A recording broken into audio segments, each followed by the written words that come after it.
Assalamualaikum warahmatullahi wabarakatuh. Rekan-rekan mahasiswa yang saya hormati. Pada pertemuan kali ini kita membahas anggaran biaya overhead pabrik.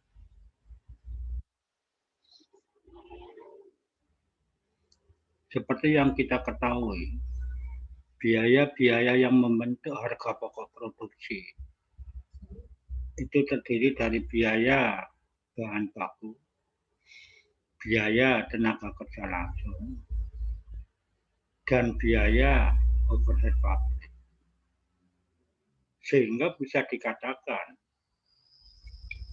biaya overhead pabrik adalah biaya-biaya yang dikeluarkan oleh perusahaan untuk proses produksi selain biaya bahan baku dan biaya tenaga kerja langsung.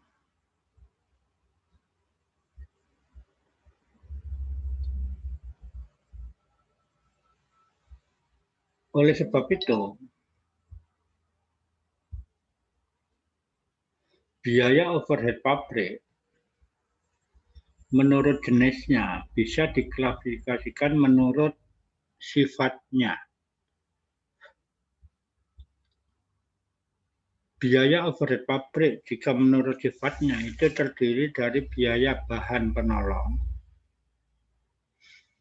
biaya tenaga kerja tidak langsung, biaya pemeliharaan, utilitas yang ada dalam proses produksi.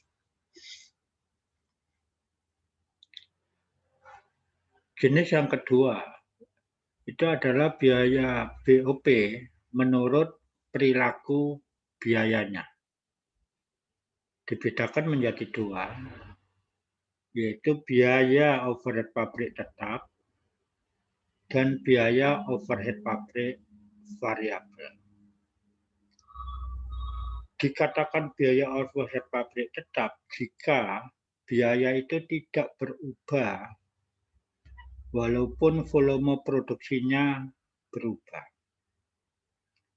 Berbeda dengan biaya overhead pabrik variabel yang perubahannya sesuai dengan volume produksi. Yang ketiga, BOP menurut departemen. Sebuah perusahaan untuk memproduksi sebuah produk itu biasanya melalui beberapa departemen produksi dan membutuhkan departemen jasa. Biaya-biaya yang ada dalam departemen jasa itu nantinya harus dialokasikan ke beberapa departemen produksi. Sehingga biaya overhead pabrik itu langsung bisa ditotal dalam departemen produksi. Baik itu biaya yang dikonsumsi departemen produksi ditambah dengan biaya alokasi departemen jasa. Rekan-rekan mahasiswa yang saya hormati, ada beberapa manfaat ketika perusahaan itu menghitung biaya BOP. Karena ada beberapa sifat tadi, maka biasanya untuk menghitung biaya anggaran biaya BOP itu kita menggunakan biaya menurut perilakunya, yaitu biaya BOP tetap dan biaya BOP variabel. Sehingga kita mengetahui penggunaan biaya yang lebih efisien. Artinya kita bisa melakukan efisiensi di bidang biaya BOP tetap maupun biaya BOP variabel. Cara untuk mengetahui efisiensi itu adalah membandingkan antara anggaran dengan realisasi yang telah dilaksanakan. Manfaat yang kedua adalah bisa untuk menentukan harga pokok produk secara tepat. Yang ketiga adalah mengetahui alokasi biaya overhead pabrik. Ya, alokasi tadi kan dari biaya dari departemen jasa yang ada dalam proses produksi. Sebagai alat koordinasi ini adalah koordinasi antara bagian gudang, bahan penolong, bagian reparasi, dan juga koordinasi dengan departemen jasa. Sebagai alat pengawasan biaya overhead pabrik. Ini tentu membutuhkan alat, membutuhkan standar-standar yang ada dalam biaya overhead pabrik. Misalnya standar waktunya berapa untuk menyelesaikan satu unit produk. Rekan-rekan mahasiswa yang saya hormati. Ketika membuat anggaran BOP, kita memerlukan informasi kapasitas produksi.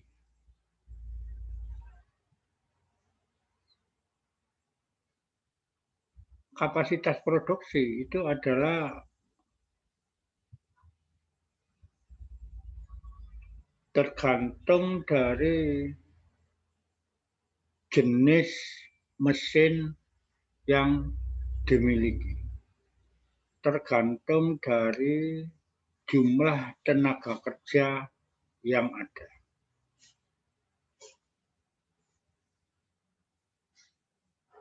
Sehingga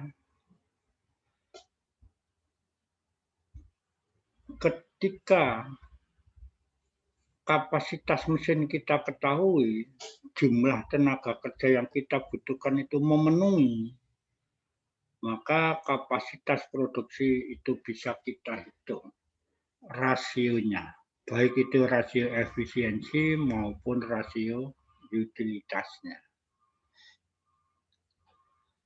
Ada 3 jenis kapasitas produksi. Yang pertama adalah kapasitas desain. Dalam kapasitas ini, proses produksi tidak diperbolehkan adanya produk cacat. Tidak diperkenankan adanya idle time. Karena proses pergantian dari produk A ke produk B. Kapasitas efektif. Kapasitas ini masih mentolerir adanya jumlah produk cacat, masih mentolerir adanya waktu perawatan, dan masih mentolerir kapasitas yang hilang akibat pergantian model proses produksi. Misalnya sebelumnya memproses produksi produk A, terus ganti ke produk B, itu tentu akan memakan waktu. Ketika kapasitas efektif yang digunakan itu masih ditolerir, tapi ketika kapasitas desain itu tidak ditolerir. Output aktual. Output aktual ini adalah output yang dihasilkan dari fasilitas produksi. Yang biasanya itu ada di bawah atau tidak melebihi dari kapasitas efisiensi.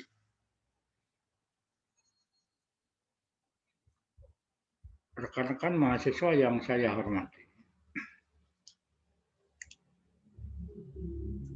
Dalam menghitung biaya BOP, kita memerlukan penentuan tarif biaya BOP. Ada 3 jenis tarif biaya BOP, yaitu tarif tunggal. Artinya setiap produk itu dibebani dengan tarif tunggal. berapapun departemen produksi yang dilalui. Yang kedua itu adalah tarif departementalisasi. Artinya di sini setiap departemen produksi itu memerlukan tarif BOP yang beda-beda. Kondisi real itu akan menunjukkan seperti itu. Jadi Departemen A itu punya tarif BOP sendiri, Departemen Produksi B punya tarif BOP sendiri. Karena setiap departemen itu mempunyai kapasitas mesin yang berbeda-beda, mempunyai biaya penyusutan yang berbeda-beda.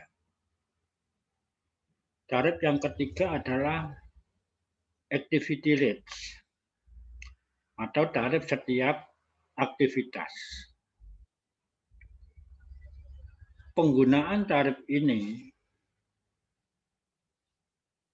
akan semakin membuat perhitungan harga pokok produksi semakin tepat.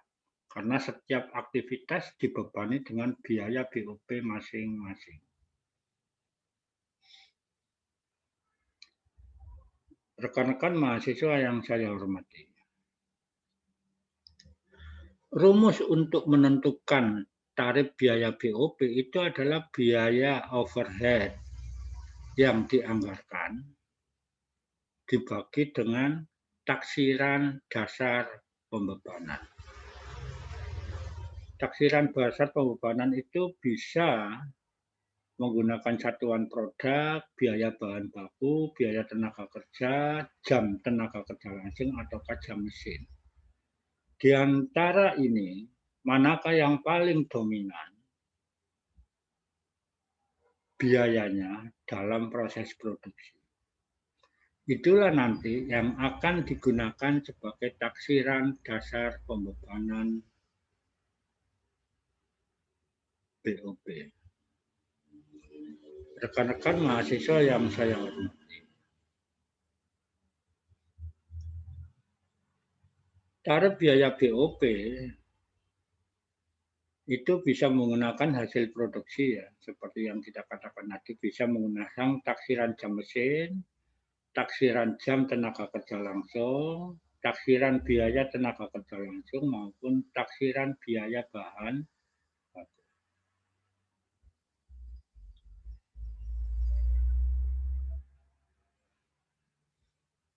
Rekan-rekan mahasiswa yang saya hormati.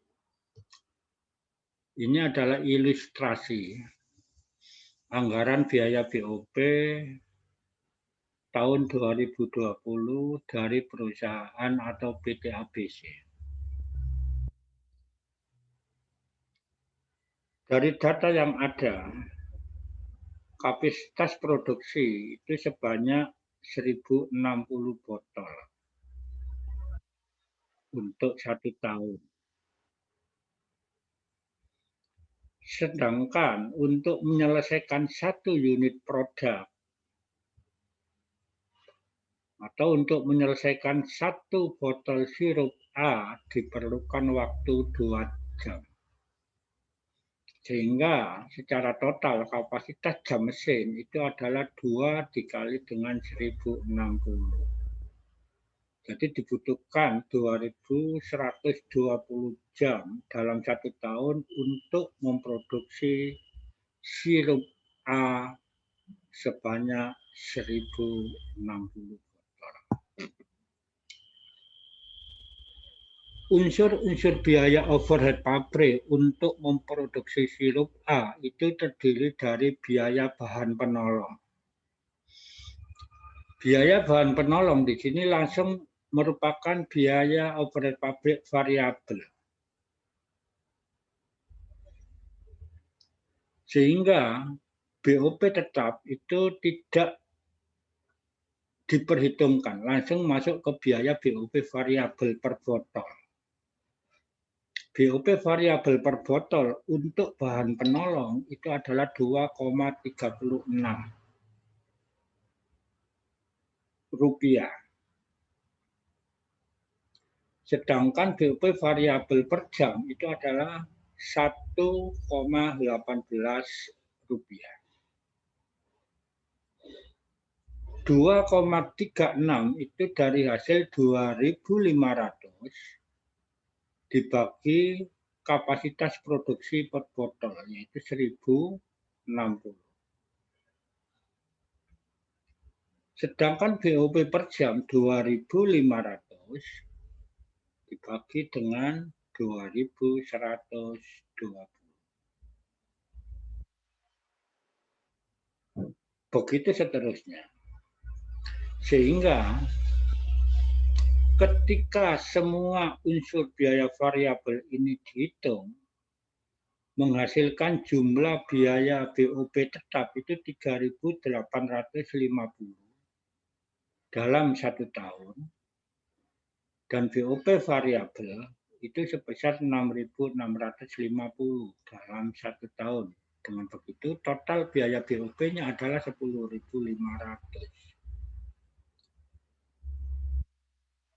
Biaya BOP per botol itu sebesar 9 rupiah 91. Biaya BOP per jam TKL itu adalah 4 rupiah 95.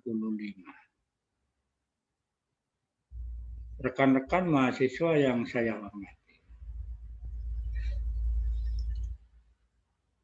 dengan data yang kita peroleh dari harga biaya BOP per tahun, maka kita bisa menyusun anggaran harga pokok penjualan. Untuk menyusun harga pokok penjualan, maka kita butuh anggaran produksi untuk setiap periode.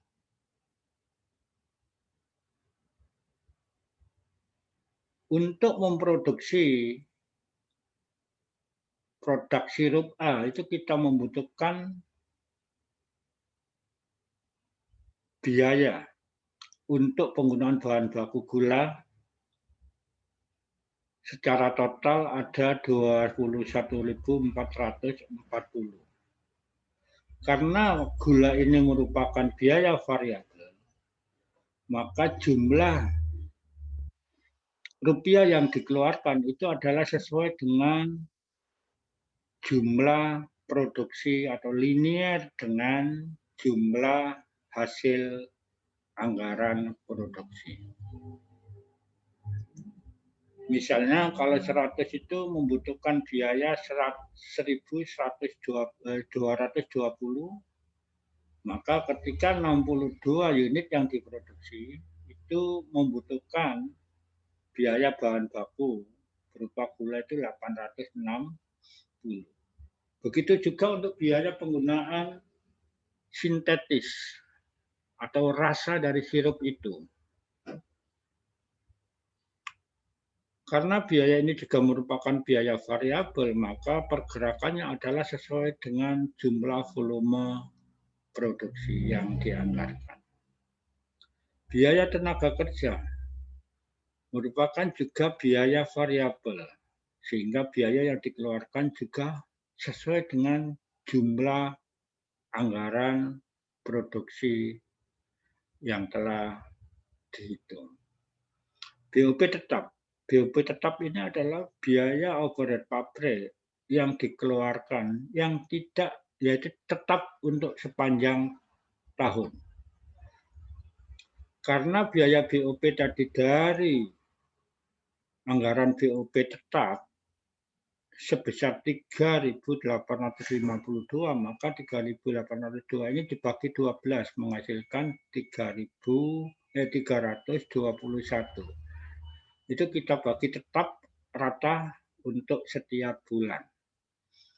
BOP variabel, karena BOP variabel ini merupakan BOP yang bergerak atau besarnya sesuai dengan volume produksi, maka untuk produksi yang banyak akan menghasilkan BOP variabel yang banyak juga. Sehingga total harga pokok penjualan untuk per botol sirup itu 164 pada bulan 1, 173 pada bulan 2. Ini 173 itu lebih besar lebih tinggi biayanya dibanding dengan bulan 1. Karena apa? Karena produk yang diproduksi itu lebih kecil, sedangkan biaya tetap sama, sehingga akan mempengaruhi besar kecilnya HPP per botol sirup.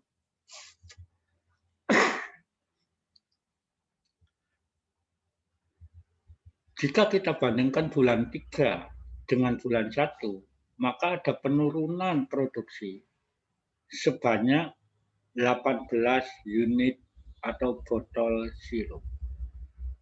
Penurunan sebesar itu akan meningkatkan HPP per botol sirup dari 173 menjadi 186. Secara rata-rata dalam 1 tahun, HPP per botol sirup sebesar 183. Rekan-rekan mahasiswa yang saya hormati, demikian yang bisa saya sampaikan. Semoga bermanfaat. Assalamualaikum warahmatullahi wabarakatuh.